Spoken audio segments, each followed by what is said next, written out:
Hi, my name is Rhianna and I'm a co-founder of an organisation called Culture and Success.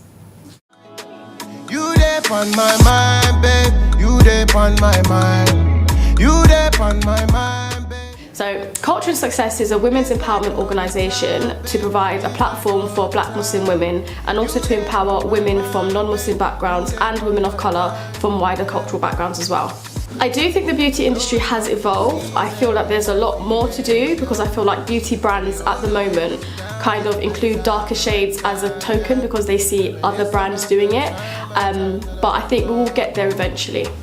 Okay, so I'm Jamaican, but I actually don't like to call myself Jamaican, and I'll tell you why. About a year ago, I done an ancestry DNA test to find out my heritage, because being a Jamaican British person with not a lot of Jamaican culture, I wanted to find, and even though if I was from Jamaica, I wouldn't technically be from Jamaica because people were brought over from Africa during the slavery times.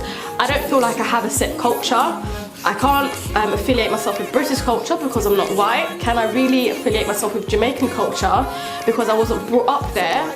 And even if I was, I'm not really Jamaican because I've somewhat originated from Africa. Especially with having half Nigerian children, I wanted to give them a culture from my side because they have quite a strong influence from the Nigerian side. I wanted to give them an actual culture which should be their culture.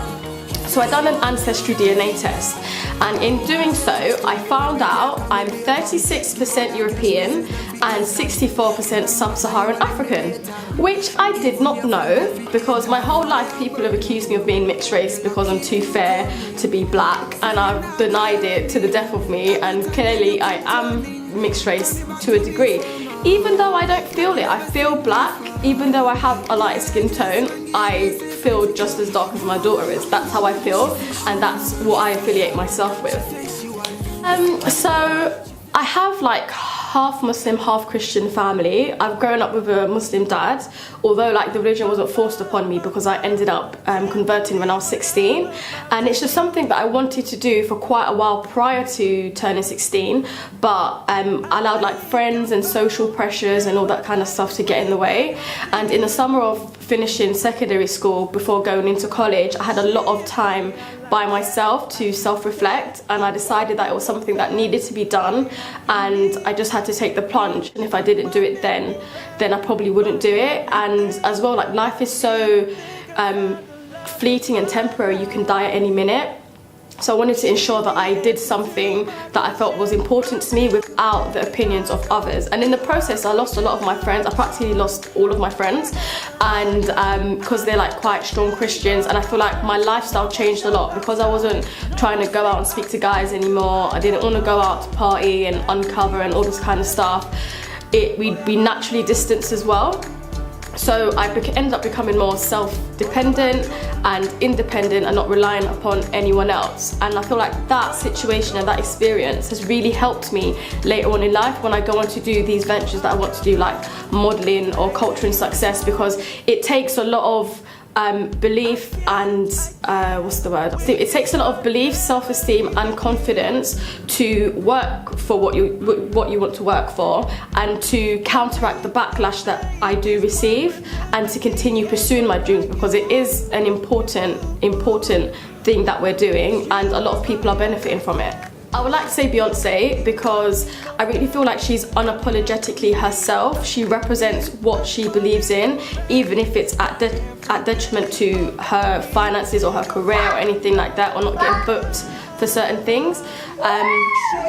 Yeah, so I would say Beyonce, but equally I would like to say my mum as well, because I feel like she's been very central in me becoming the person I am today and not letting people take advantage, and being confident in what I have to say. Being my small size, and I'm sure a lot of people can relate to this, especially like small men, for small men syndrome and all that. People take the mick when you're small, and especially when you're polite, they can be very, very like overpowering or expect you to just be quiet or literally just take advantage of you. And that's one thing that I've learned to not let happen, and to also be confident in what I'm saying, and you know, want to do stuff with a passion and do things that I enjoy. So I'll say Beyonce, my mum, and I hope that I can pass that down onto my daughter as well. Beyonce is my girl. I love Lemonade. I love it. Yeah, it really is. No, it's empowering. Yep. She really takes you on a journey. Yeah, even if you look at down to like the visuals and the outfit she's wearing and everything, it's just You know it's subliminal. Yeah, a lot of it. And it's not. You have to really be open to really understand what she's trying to say. Yeah. Otherwise, you're just looking at it as entertainment, and it's really, as much as it is entertaining, it's not entertaining. It's not. There's so much. There's so much. People like to listen to the song and not pay attention to the lyrics that she's saying. Do you know what I mean? Even what I was talking about with women being taught to endure. I can't remember the. I think it's Hold Up, the song, and she has like this interlude at the beginning, and she's saying that, you know, I've done this, I've done that, I've prayed, I fasted, I submitted to you, and you still went and stepped out on me. And this is what happens to women. We're taught to endure, and if something's wrong, you're the problem, so fix it. You do everything you can to fix it, and you're still in the wrong. Some stuff still happens. Do you know what I mean? Especially, I feel like women of colour, I feel like we have a little bit more upkeep to do with us. So for example, whereas a white woman might be able to just roll out of her bed and, you know, I woke up like this, we have to do our hair, we have to do certain things. And because the media portrays the perfect woman as the woman that doesn't have to do anything, when us women of colour wake up and our hair is over the place, because, you know, that's just what happens when you rub your hair on a drying cotton pillow, we look messy. We don't look right. Why haven't you done yourself? And it's like, well, this is how I'm made. This is what I look like. What do you want me to do? Why are you putting so much pressure on me? And a lot of people say, you know, women put the pressure on themselves. No, society puts the pressure on us. Society does. Because you told me really at the tree at the end of the day that when I wake up my hair is messy. Maybe my hair just wanted to be like that. You know, it's so funny. My co-founder of Culture and Success, every time she sees my daughter, she tells her how amazing and how beautiful she is. So one day, Alia woke up, her hair was literally like completely messy, and like it was in a bun, it was knotted, and just, you know, you just haven't combed it out for like a day or two because we're in the house. And I was like, Alia, I need to do your hair now. And she was like, no, my hair's amazing, so just leave it like this. And I thought, you know what? Yeah, it is. Your hair's fine. I'm in the wrong. Leave your hair. This is how God made you. If this child with these loose curls can have bed hair, so can you. For me, it symbolises protection. I feel it does protect me because a lot of the time, men, and I know it's not correct, but men are very visual creatures. They'll see you and they'll just come and approach you, come and touch you and all this kind of stuff, and it's completely unwarranted. And I feel like by dressing more modestly and covering up, I'm lessening the amount men will see of my body, lessening the attraction, and giving more chance for people to see what is actually in my head rather than what's external on me. I think the best thing social media has done for the beauty industry is to provide representation and also get a lot of people to communicate with each other for over large distances of space, sometimes cities, sometimes countries, whereas you normally wouldn't find these people. And by providing more representation as well, it gives a lot of people much more confidence. So, for example, I don't know how long ago, but when I was growing up, we didn't really know about airbrushing. So we would see these white ladies, blonde hair, skinny, flawless skin, and that wasn't new. I didn't look like that. I didn't have their hair. My hair was, you know, picky, as people would say, and it's like, I don't look like that, so I don't feel nice about myself. I have to perm my hair, I have to dye my hair, I have to slick my hair, make it a completely different texture, and that was the beauty ideal. And you can't keep up with that. You're damaging yourself, you're changing the way God made you at the end of the day. And I feel like the representation social media has provided, that's gone and leaked into the beauty industry, has forced the beauty industry to change, because people's perceptions are changing, what they interact with and what they want to know about more is changing. So the beauty industry is now forced to provide that for its consumers. So they're providing more women of colour, they're doing more natural shoots, they're providing models that are more representative, so slimmer models or larger models, lighter models, darker models, for all different types of women. Quite a few brands are doing it now, and personally, I would prefer to shop with and go with the brands that were doing it from the get-go, because those brands that were doing it on their own are doing it because they actually believe in this brands that are doing it now are doing it for marketing purposes, money. They're seeing the benefits that, you know, other companies that have done it in the past, they're still going, they're gonna up their profits, it's a wider market. Like, for example, I've always thought, why doesn't every shop and every food shop in the UK serve halal food, for example? It's not within the beauty industry, but why don't they serve halal food? They would open up a larger market. And I feel like if companies like Tesco, for example, started doing it, which they have, they're doing it for the money, because Muslims have been in this country for donkey's years and they're only just doing it now. Do you know what I mean? So I feel like there is wider representation in the beauty industry. It is important. I feel like it's gonna benefit the younger generation as well, like my daughter, for example, which is one of the reasons why I started Culture and Success, because I don't want her, being of a darker skin tone, to ever look at me and think, oh, my mom's pretty but I'm not, because I've got African in me, I'm not as nice, because my hair's not like my mom's, I'm not that. Do you know what I mean? I want her to feel as beautiful as I feel, and I tell her that every day. And I feel like her growing up in the future, she will be okay. I created the hashtag Afro Hijabi campaign because I was tired of not being recognised as a black Muslim. Only one person in all my time has actually guessed that I'm a Jamaican person, and that was another Jamaican person. I've had Somali, I've had, although they're not black, but no one's guessed that I'm Jamaican. So I've had Somali, I've had Malaysian, I've had Moroccan, I've had Asian, I've had every single ethnicity under the sun but my actual ethnicity. There's a lot of Jamaican Muslims. There's been Islam in Jamaica for a long, long time. If people forget, Islam has been in Africa for centuries. Those Africans were brought over to Jamaica. I'm sure people have watched Roots. The Muslim religion is the most closest to African spirituality. I'm pretty sure. And it's like Christianity is more, it's colonial. Thank you. And this is something that doesn't make sense to me as well. Like with my friends that ended up stopping speaking to me when I became Muslim, they are all African. Christianity came to Africa, from what I know, through the people that came and enslaved you and colonized parts of the country and forced you to believe in their white Jesus and their white God. I don't understand why now you are criticizing me for going back to the religion that your forefathers probably had prior to being colonized and stolen and raped and pillaged and murdered.